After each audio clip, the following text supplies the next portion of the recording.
Poštovane umirovljenice, poštovani umirovljenici, dobrodošli na još jedan u nizu naših webinara koje održavamo u okviru projekta Smart EU. Drago nam je da ste danas s nama na ovom našem kanalu. Drago nam je da pratite naš webinar. Ja sam današnji webinar odlučio posvetiti jednoj od tema o kojima smo raspravljali i na našim susretima uživo, a to je uloga i utjecaj influencera u našim životima. Možda samo po sebi tema na početku ovog izlaganja izgleda tako malo intrigantno, ali nadam se da ćemo do kraja naučiti nešto više i o tome, kao što se uobičajeno kaže, jednome od novih zanimanja, to jest o zanimanju u novije doba. Dakako da se uz sam naslov i uz samu temu javlja vjerojatno i u vama i u meni cijeli niz različitih pitanja. Njih ćemo imati prilike razmotriti na kraju današnjeg seminara, na kraju našeg današnjeg predavanja i radionice, pa vas evo sad u početku, već na samom početku ovoga webinara pozivam da se uključite, da pripremite pitanja, da pozorno pratite kako bismo na kraju mogli raspraviti tko su to influenceri i kakva je njihova uloga zapravo u našim životima. Ali kako bismo dobro startali, kako bismo dobro započeli sa našom današnjom temom, prije svega bih vas htio podsjetiti na nekoliko stvari koje su nam itekako važne. Dakle, u svijetu u kojemu živimo danas, internet i upotreba društvenih mreža zapravo je postala nešto uobičajeno, nešto čime se koristimo svaki dan i nešto što primjećujemo da se ne samo mlađe generacije o kojima obično razmišljamo kao onima koji se koriste više samim internetom, nego i sve starije generacije koriste društvene mreže, jer nam suvremene tehnologije pomažu da se povežemo jedni s drugima i da lakše dopremo jedni do drugih, pa i u onim časovima kada nam to nije jednostavno na fizički način i u međuljudskom kontaktu. Zato evo razmislimo na početku zajedno koliko vi koristite internet. Ja ga koristim svakoga dana, vjerujem da ga i vi koristite svakoga dana, nekad ga koristimo kako bismo informirali, nekad ga koristimo kako bismo se obrazovali, nekada kako bismo se zabavili, opustili, odmorili uz internet i različiti su sadržaji koje pri tome gledamo. Pa je dobro razmisliti o tome zašto koristimo internet. Kao što sam rekao, dakle, različiti su načini i različiti su, recimo to tako, različite su namjene onoga što činimo s internetom, ali uobičajeno o internetu i o drugim mrežama i o drugim medijima razmišljamo u okviru 3 njihove temeljne funkcije, a to su informiranje, obrazovanje i zabava, ali dakako da nam mediji, a posebno i internet i društvene mreže, mogu služiti i za širenje nekakvih naših kulturnih, recimo to tako, vidika, i to sigurno vi ne gubite iz vida u svojem svakodnevnom životu. Kada bih nakon toga postavio pitanje i sebi, a posebno kada bih postavio vama, je li vam internet bio koristan tijekom pandemije, i vaš i moj odgovor bi bio svakako pozitivan. Samo zato što smo primijetili koliko su nam društvene mreže i internet koristili u onim časovima kada do naših dragih osoba, do onih koje inače poznajemo, nismo mogli doći u realnom vremenu, to jest fizičkim kontaktom, nego smo se s njima mogli družiti isključivo preko društvenih mreža ili nekakvim video pozivom ili nečim sličnim. Dakle, u tom su nam kontekstu mediji itekako puno značili, u tom je kontekstu internet značio jako puno. Vjerojatno zbog toga, ali i ne samo zbog toga, nego samo zato što se i vi koristite internetom, imate i otvoren neki profil na nekoj od društvenih mreža. Pretpostavljam da vas je većina možda na Facebooku i da imate profil otvoren tamo, možda se služite Instagramu, možda se služite nekom drugom mrežom, možda ste povezani sa svojima nekom vrstom Messengera, možda imate neku grupu i koristite video poziv preko WhatsAppa, preko Vibera, koristite možda Skype, ali u svakom slučaju i vi ste primijetili da ovaj svijet interneta, i ne samo zbog pandemije, nego i inače, predstavlja zapravo jednu vrlo važnu stvar u ovom našem suvremenom društvu. Na ovome slajdu kojega imamo ovdje pred sobom vidite dakle da je svjetskog stanovništva gotovo 8 milijardi na ovome svijetu. Ali nas je izuzetno visok postotak, dakle više od 50% nas je prisutno i u ovom internetskom svijetu, tako da je sve više ljudi koji zapravo koriste internet danas u različite svrhe. U Hrvatskoj nije ništa drukčije nego li u svijetu, dakle kada bismo okvirno gledali danas možda prema nekim statističkim podacima ima nekoliko milijuna, mi bismo od tih nekoliko milijuna rekli da je sigurno više od polovice ljudi u Hrvatskoj i među, recimo možemo to tako i reći, među Hrvatima koji žive diljem svijeta, dakle i u iseljeništvu, a ne samo u Hrvatskoj.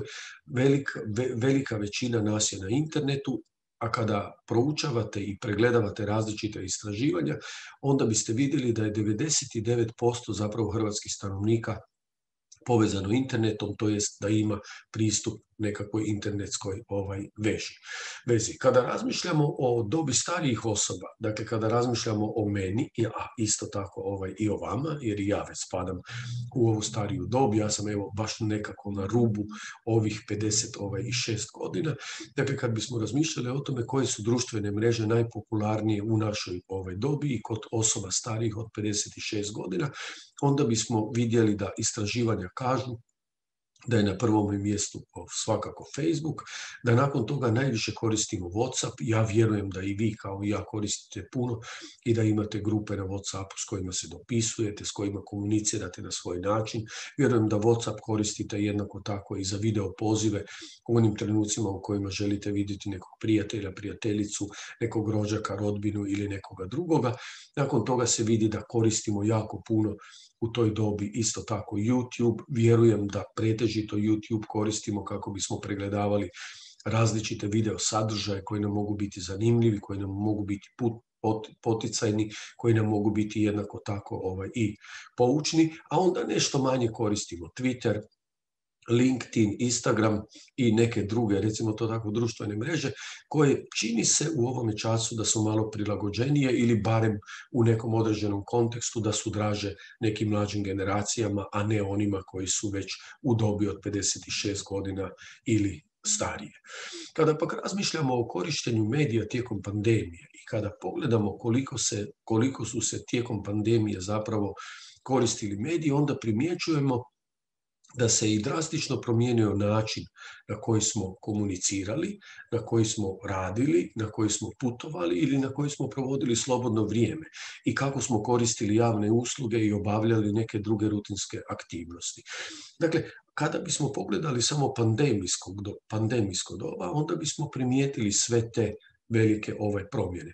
Međutim, i prije pandemije vi ste vjerojatno i sami primijetili u svojoj svakodnevnoj međuljudskoj komunikaciji da su nove tehnologije donijele neke promjene u naše živote i da smo primijetili da manje više uočavamo i kod drugih ljudi da im je ponekad draže, dakle, nazvati nas na telefon, a ne stupiti u izravni kontakt, da im je draže iskoristiti nekakvu društvenu mrežu za komuniciranje s nama, pa onda ili nam neko pošalje nekakvu poruku ili nešto slično, a ljudi su zbog suvremenih tehnologija, i to posebno mlađi naraštaji, i sami uočili da je došlo do promjena u stilovima i načinima naše komunikacije.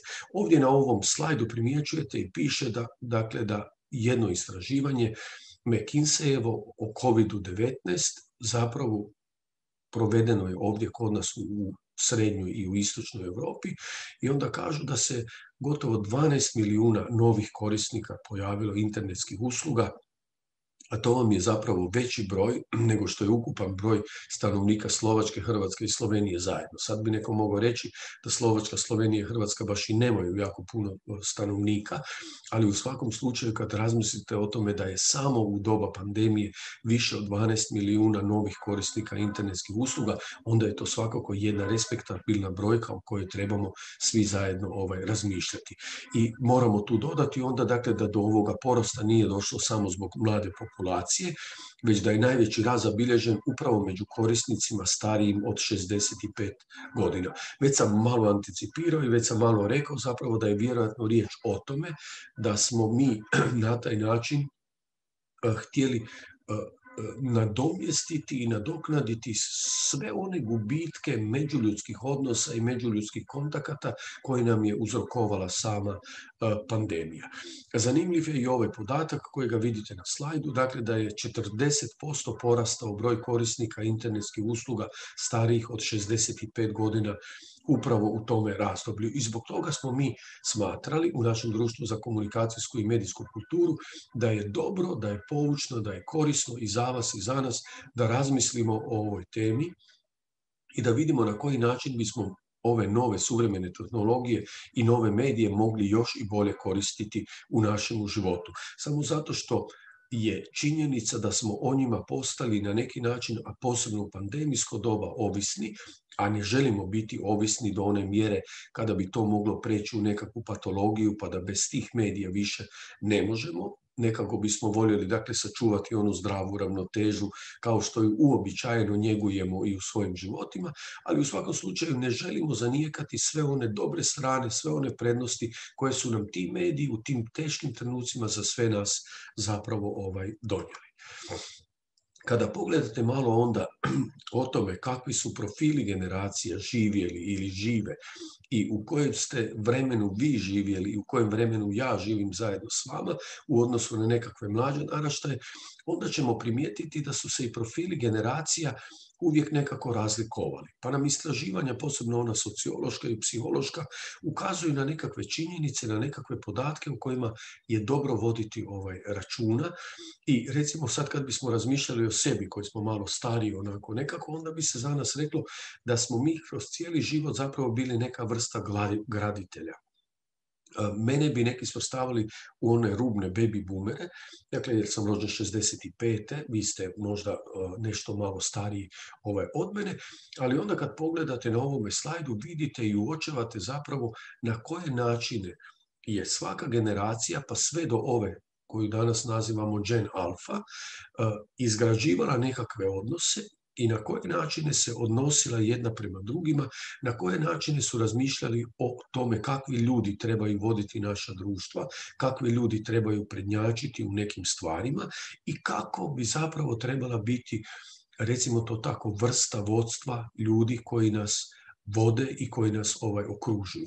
Mi smo nekako bili oslonjeni više na to da smo u nekom prošlom vremenu, recimo to tako, više bili oslonjeni na one vođe koji su znali biti onako malo odlučniji, koji su znali nekako, recimo, više kontrolirati, da to tako kažem, ili nadzirati.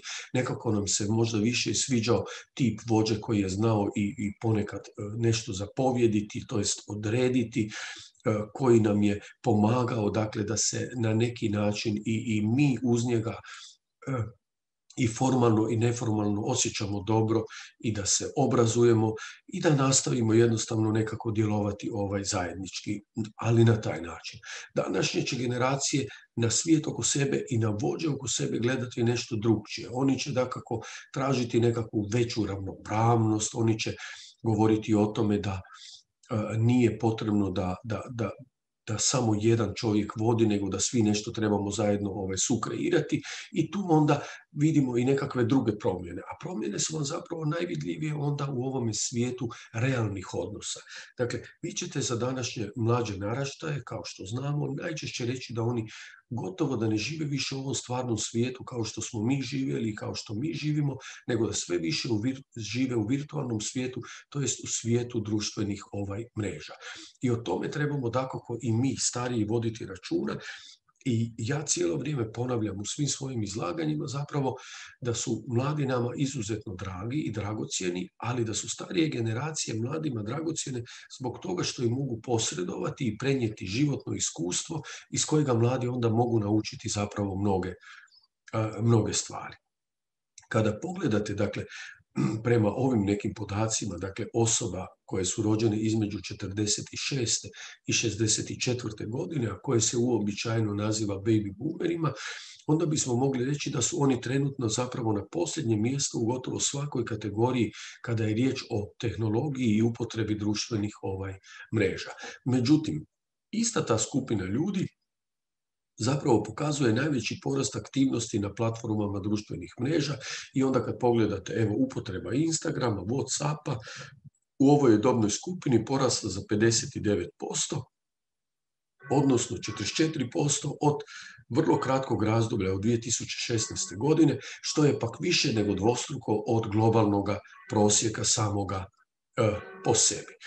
I u tom kontekstu onda trebamo zajedno razmišljati i o središnjoj temi mojeg današnjeg izlaganja i ovoga webinara, a to je zapravo tema influencera. Ja pretpostavljam, i u našim sam kontaktima uvijek to pitanje i postavio kad smo bili uživo, dakle, jeste li čuli za influencere i govore li ponekad vaši unuci ili često o tome ili djeca općenito da kad odrastu žele biti influencer.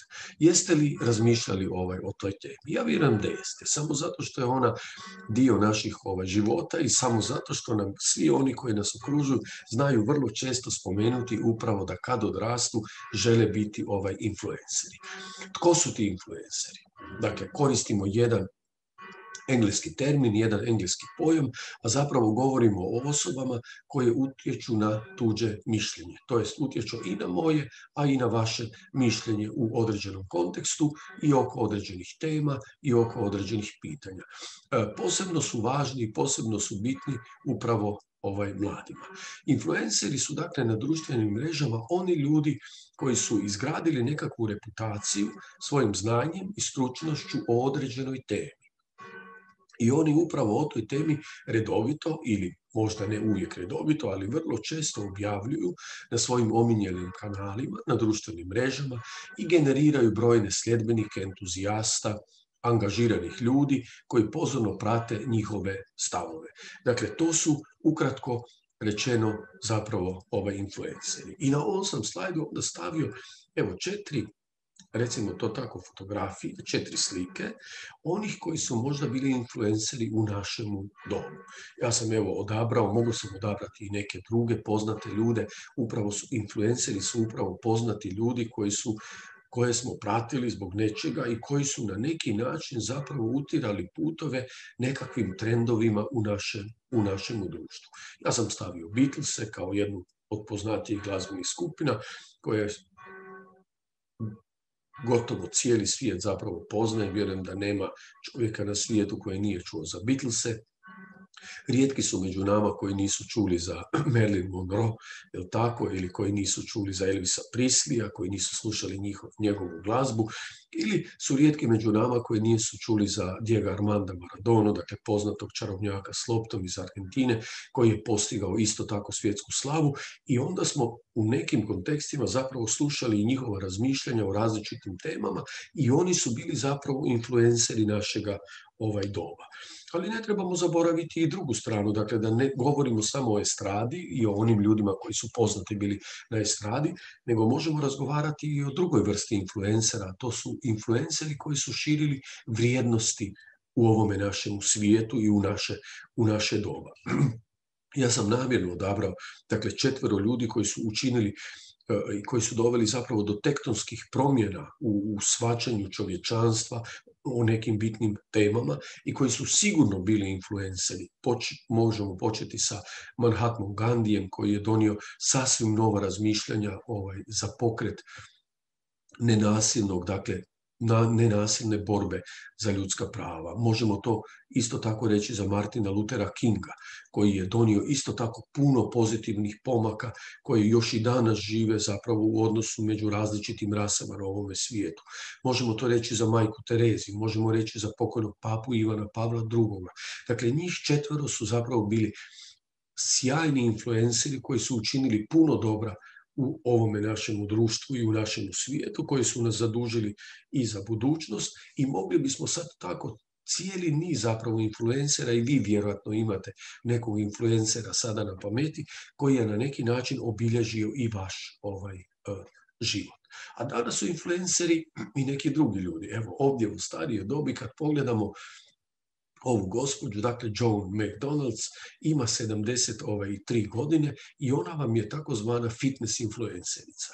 Dakle, ona zapravo na svojim kanalima, na svojim društvenim mrežama, dijeli ono što ona radi, načine na koje vježba, na koje načine se razgibava i gimnasticira i zapravo na taj način privlači sve veću zajednicu ljudi koji ju prati oko sebe, kao što je i gospodin Želimir Sape, koji ima 77 godina, zapravo spomenut kao prvi hrvatski influencer koji predstavlja takozvanu, dakle, zlatnu generaciju. Dakle, i u ovo naše doba postoje ljudi i postoje ljudi našeg doba, dakle stariji ljudi, koji jednostavno na neki način imaju nešto i čine nešto i rade nešto u svojem životu što smatraju vrijednim dijeljenja s drugim ljudima, a nove su im tehnologije, zapravo komunikacijske tehnologije i društvene mreže, pružile mogućnost da dođu do velikog broja ljudi, zahvaljujući upravo tome što imaju profil otvoren na nekoj od društvenih mreža. Nekada to ne bi bilo moguće, nekada do tih ljudi, to jest ti ljudi ne bi mogli doprijeti do nas, mi ih ne bismo mogli pratiti samo zato što nismo imali na raspolaganju te tehnologije.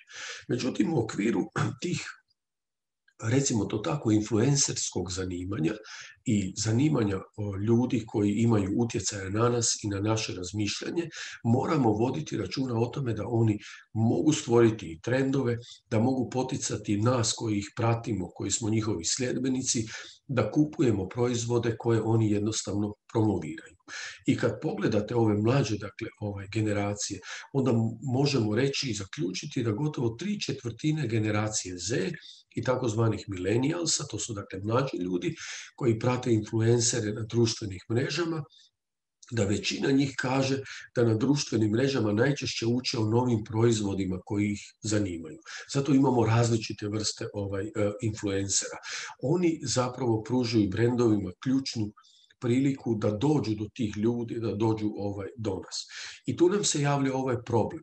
Dakle, to je problem prikrivenog oglašavanja. Vi ćete mnogo puta pronaći kod nekog influencera, kod neke osobe, dakle, koja želi utjecati na vaša razmišljanja, da vam na prikriveni način zapravo reklamira nekakve različite, recimo to tako, proizvode, usluge ili nešto slično. Ako mi to ne znamo dobro prepoznati, a ja vjerujem da vi to možete dobro prepoznati, onda možemo, dakle, upasti u zamku i možemo možda pomisliti da su svi proizvodi koje ovi influenceri zapravo na neki način prikriveno nude dobri, pozitivni i da ćemo biti poput osoba na slici koju vidimo ili u videu, a to je zapravo nemoguće. I na to želimo upozoriti vas starije, kako biste i svojim mlađima s kojima ste u kontaktu i tako pomogli da i oni bolje razumiju da u ovome svijetu prikrivenog oglašavanja itekako moramo voditi računa o tome da nije riječ o nekakvim klasičnim reklamama na kakve smo navikli i koje nam nude nekakve nove proizvode ili usluge, nego da je riječ o prikrivenom oglašavanju koje je u Hrvatskoj zakonski i zabranjeno i kojega ne bi trebalo biti. Međutim, u ovom influencerskom svijetu općenito ono je itekako prisutno. Međutim, kada razmišljate o zakonu o elektroničkim medijima, onda ćete vidjeti da ta nova struka ili to novo zanimanje, zapravo influencersko, još uvijek nije dovoljno regulirano. O tome ipak mi želimo zajedno s vama razmišljati kako bismo u tom nekakvom odgojno-obrazovnom smislu jedni drugima pomogli i kako bismo se zapravo odhrvali tom jednom nelojalnom pristupanju, pa čak i nepoštenom pristupanju prema nama korisnicima, kod onih koji se koriste zapravo, recimo to tako, tim trikovima. Kada govorimo, dakle, o tom influencer marketingu, kada govorimo o prikrivenom oglašavanju, onda moramo voditi računa o tome da je tu riječ o objavama influencera za koje su oni plaćeni. Bilo da je riječ o novcu, bilo da je riječ o robi, bilo da je riječ o nekoj drugoj vrijednosti. Međutim, oni bi to morali jasno označiti kao sponzorirani sadržaj. Inače, to smatramo, dakle, prikrivanim oglašavanjem ili plasmanom proizvoda koji je, kao što sam rekao, zakonom zabranjen u Hrvatskoj, ali i u mnogim drugim zemljama.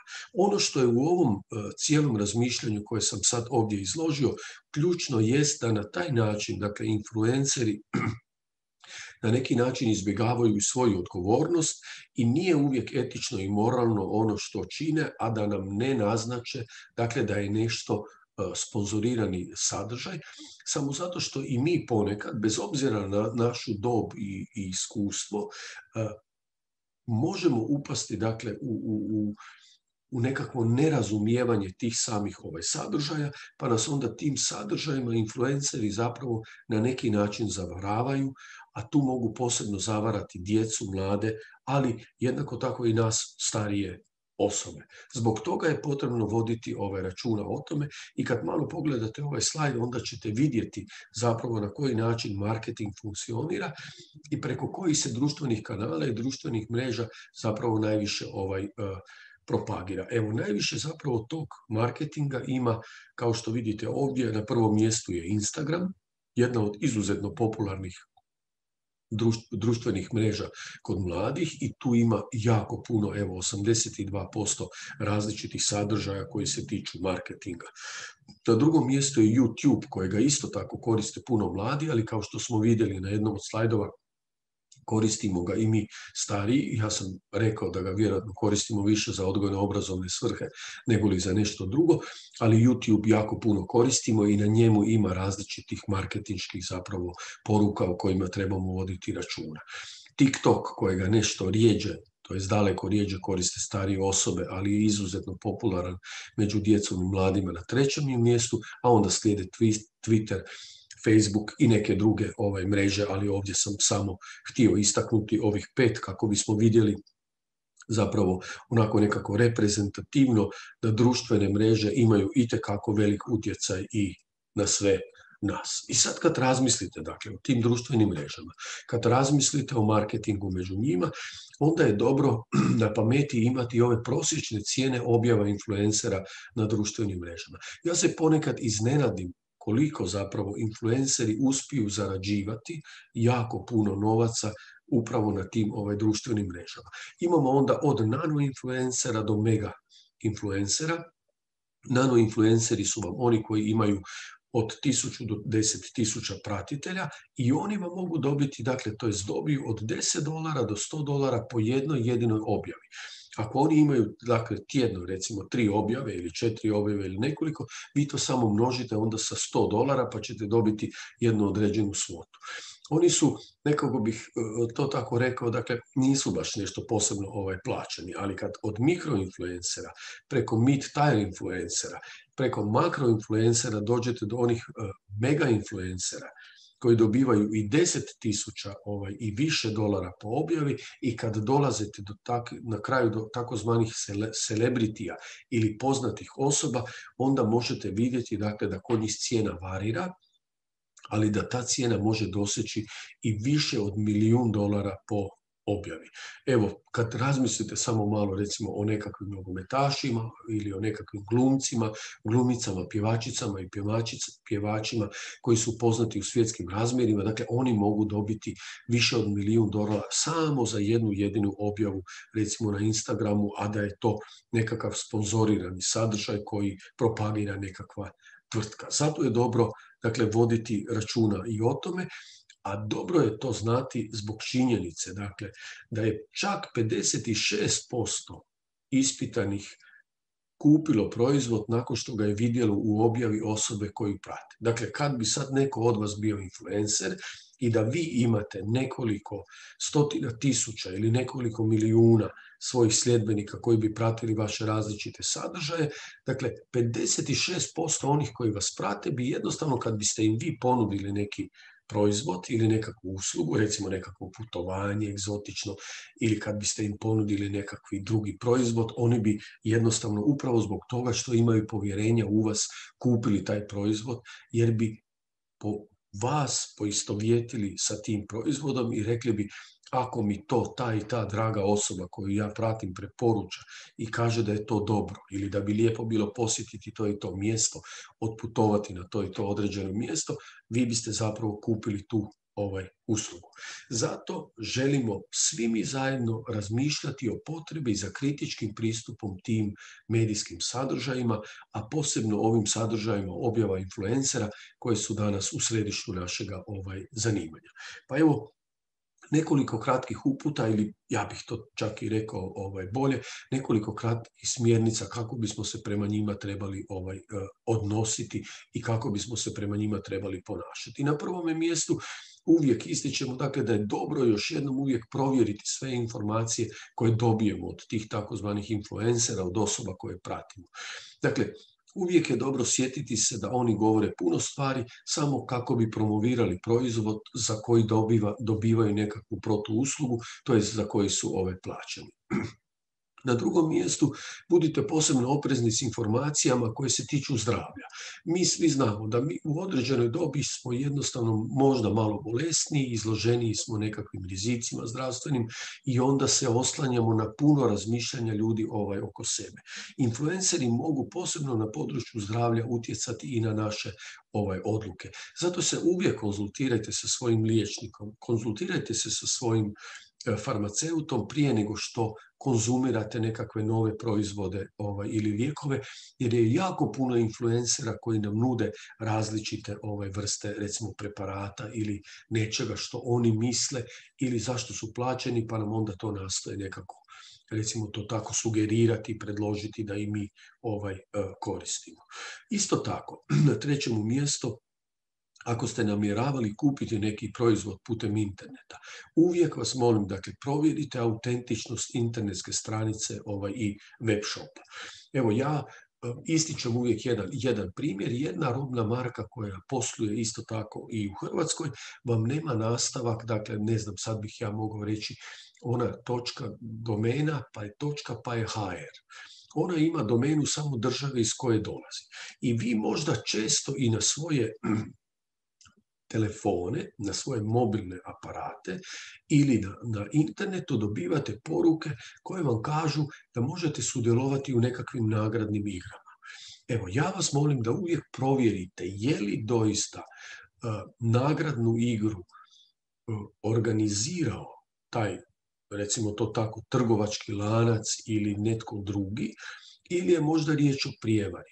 Kao što sam rekao, dakle, uvijek provjerite stranicu, internetsku stranicu i njezinu autentičnost ili web shop prije nego što ćete negdje potrošiti svoj novac, prije nego što ćete pristupiti tome, prije nego što ćete potrošiti nekoliko kuna, ako vam neko kaže da ćete slanjem SMS poruke koja košta 3 kune i 54 lipe, da ćete sudjelovati u nekakvoj nagradnoj igri u kojoj možete dobiti automobil, stan u Zagrebu ili negdje drugdje u Hrvatskoj, ne apartman na moru ili ne znam, nešto slično. Dakle, uvijek budite oprezni s time i uvijek provjeravajte autentičnost internetske stranice, a posebno web shopa, kako vas neko ne bi jednostavno prevario.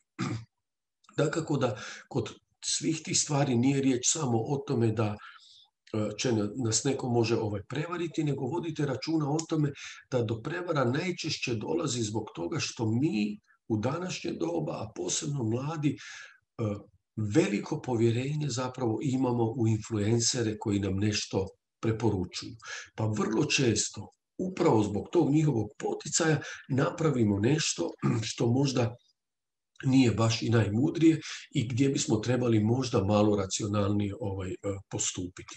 I zbog toga sam vas htio upozoriti i upravo na tu činjenicu, dakle, da danas mnogi mladi, i dobro je da vi o tome razmislite i da mladima pomognete da budu svjesni te činjenice. Dakle, nije potrebno povjeriti svoje povjerenje nepoznatim ljudima bez ikakvog pokrića. Vi ste to kroz život vjerojatno jako dobro naučili, međutim, mnogo puta naši mladi vjeruju influencerima više nego li članovima svojih obitelji. Kako smo mi bili toga svjesni, a svjesni smo isto tako da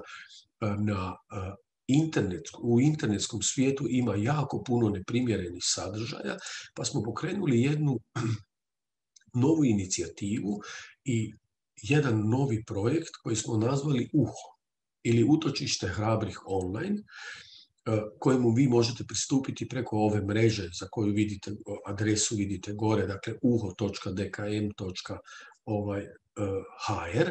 Dakle, možete doći do do te stranice, pa molim vas ako imate prilike da svakako tu stranicu podsjetite, a ja ću vam ukratko samo pokušati prenijeti zbog čega i kako smo ju mi zapravo oformili. U tome nam je pomoglo jako puno Viner osiguranje, jer su oni u okviru svojeg društveno odgovornog poslovanja odlučili da bismo se trebali posvetiti isprječavanju takozvanog online nasilja ili cyberbullinga.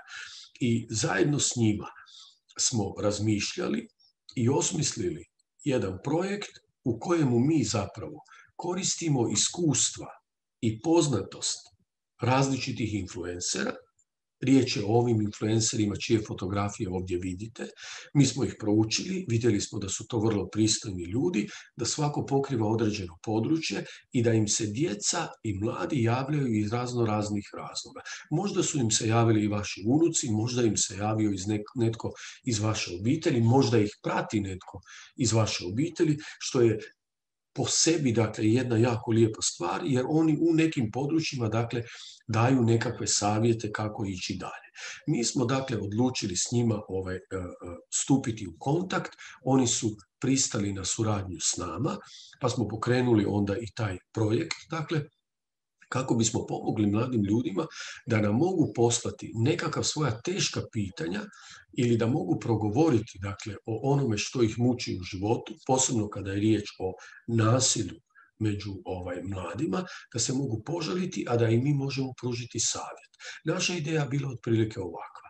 Dakle, da se djeca i mladi koji su u nekakvoj određenoj poteškoći obrate njima, da mi influencerima kao stručnjaci iz Društva za komunikacijsku i medijsku kulturu u suradnji s Hrabrim telefonom i s udrugom Pragma napišemo odgovore, da influenceri te odgovore pretvore u nekakav svoj žargon, u ono kako inače komuniciraju s djecom i da na taj način zapravo pomognu nekim mladim ljudima riješiti nekakve njihove probleme. Mislim da smo u tome uspjeli, ali mi nismo na tom projektu stali, dakle prošli smo kroz 2 faze projekta. Iz ovih brojka ćete ovdje zapravo vidjeti da nam se javio veliki broj djece i mladih koji imaju različite poteškoće. Najviše nam se, dakle, prvu fazu projekta smo proveli od 15. rujna do 15. prosinca 2019. godine, drugu fazu projekta smo proveli mjesec dana 20. svibnja do 20. lipnja 2020. godine.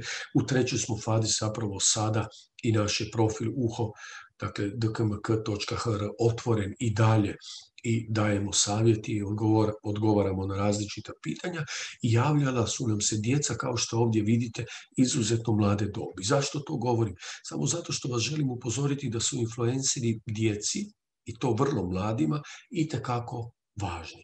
Dakle, vi ste vjerojatno čitali i znate da se uobičajeno kaže da profil na društvenim mrežama dijete do 14. godine ne bi smjelo imati ili ga ne bi smjelo otvoriti. Međutim, mnogo puta starije osobe, bilo da je riječ o bratu ili sestri, bilo da je riječ mami, tati, djedu i baki, otvore zapravo svojim mlađim članovima obitelji profil na društvenim mrežama i onda se oni tamo dopisuju s drugim ljudima. O tome treba onda voditi računa, jer djeca i tu trebaju našu pomoć, trebaju naše vodstvo da im pomognemo kako im se ne bi događale neke neprimjerene, nemoralne, pa onda čak i potencijalno opasne stvari do kojih može doći. Kao što vidite, dakle, nama se najviše djece, posebno djevojčica, žalilo na sexting, zapravo da ih nekako mame, da im šalju nekakve ljudi s kojima se druže, da im šalju nekakve fotografije kojih bi se one eventualno kasnije u svojem životu mogle sramiti, ali dolazilo je i do vrijeđanja i omalovažavanja kod dječaka i mladića, posebno kod onih koji igraju sa svojim vršnjacima nekakve online, recimo, igre. I o tome trebamo svi zajedno voditi računa i htio sam vas potaknuti da nam zajedno, dakle, razmišljanjem i u kontekstu, dakle, svojih obitelji i svih onih koji se družite i vi jednostavno pomognete da iskoristimo tu vrijednost influencera ali da ujedno iskoristimo dakle, taj potencijal i da pomognemo djeci i mladima kako bi mogli nekako normalnije i mirnije živjeti. Evo ovdje sam samo izdvojio neke od onih primjera koje smo mi dobili, a vi ih možete puno brže pročitati sada nego što ih ja mogu izgovoriti, da vidite ko nam se sve javljao. Dakle, da su se nama javljala djeca pod svojim pseudonimima, jer mi smo željeli svakako sačuvati njihovu anonimnost, jer nam je to bilo bitno, pa nam se javi nekakav Johnny, pa nam se javi Keti, pa nam se zove Raptor ili Niko, i onda on piše svojoj osobi kojoj se želio povjeriti, dakle od influencera. Evo, Niko piše Archeru, kaže mu bok Archer, kaže tvoj sam veliki fan, želim jednoga dana biti kao ti, zapravo želi igrati igrice, želi streamati ove igrice, a kaže problem je što nisam baš dobar i stalno me vrijeđaju ostali u chatu kad igramo, kaže isključivao sam chat, ali onda mi fali druženje, pomogni mi. Dakle, jel vidite sad koliko je zapravo njemu Archer važan? Nick je Archer izuzetno važan i on moli zapravo Archera da mu da neki dobar savjet kako bi on mogao isto biti bolji možda u igranju video igara, ali jednostavno kako bi izbjegao da ga sada, dok je možda još uvijek nedovoljno vješt u igranju video igara, da ga drugi ne vrijeđaju. Znate, tu je jedna posebno teška situacija o kojoj moramo razmišljati, a to je da su djeca, nažalost, u ovom internetskom svijetu, a rekao sam na početku da je 99% svih stanovnika Hrvatske povezano s internetom na neki način, djeca su ovdje nasilju izložena 7 dana u tjednu i 24 sata na dan. Vi od njega zapravo ne možete pobjeći, vi se možete iz toga isključiti na neki način da nemate više društvenu mrežu, da ugasite svoj profil na društvenoj mreži, ali će vam uvijek oni koji vas okružuju prenositi što se o vama u tom virtualnom svijetu govori i to može biti jedan dodatni teret za sve nas. Dakle, to su teme o kojima je dobro razmišljati. Meni je drago da sam danas imao priliku s vama o tome razmišljati, da u okviru ovog našeg projekta Smart EU nastavljamo i dalje suradnju s vama.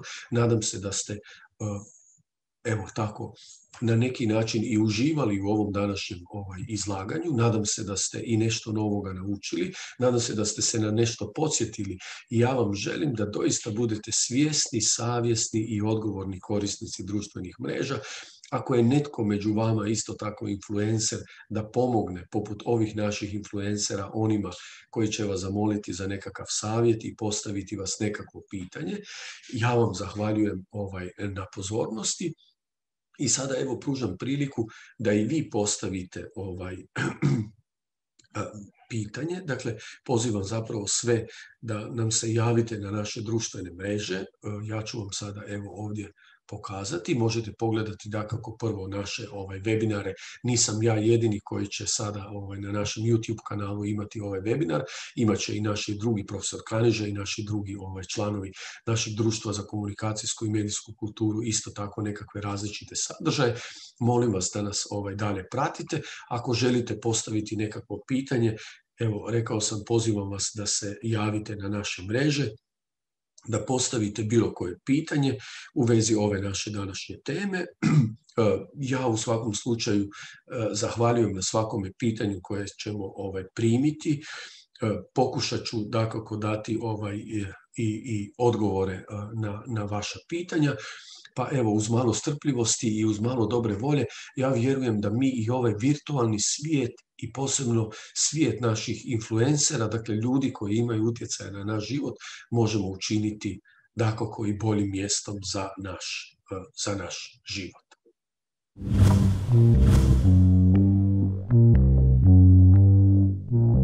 Vidim da mi unuci gledaju i slušaju neke nepoznate ljude. Volila bi znati o kome se tu radi. Draga naša umirovljenice, draga gospođo, vratit ću se samo na onaj jedan od slajdova koje sam već i pokazao u ovom današnjem predavanju.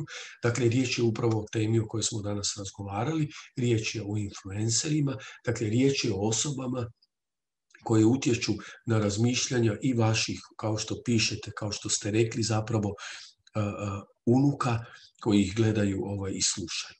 Dakle, oni na neki način formiraju i razmišljanja vaših unuka i o tome je dobro voditi računa, jer smo rekli da su influenceri zapravo ljudi koji su na tim društvenim mrežama i različitim kanalima novih tehnologija izgradili reputaciju samo zato što posjeduju neka posebna znanja ili imaju stručnost o nekakvoj određenoj temi.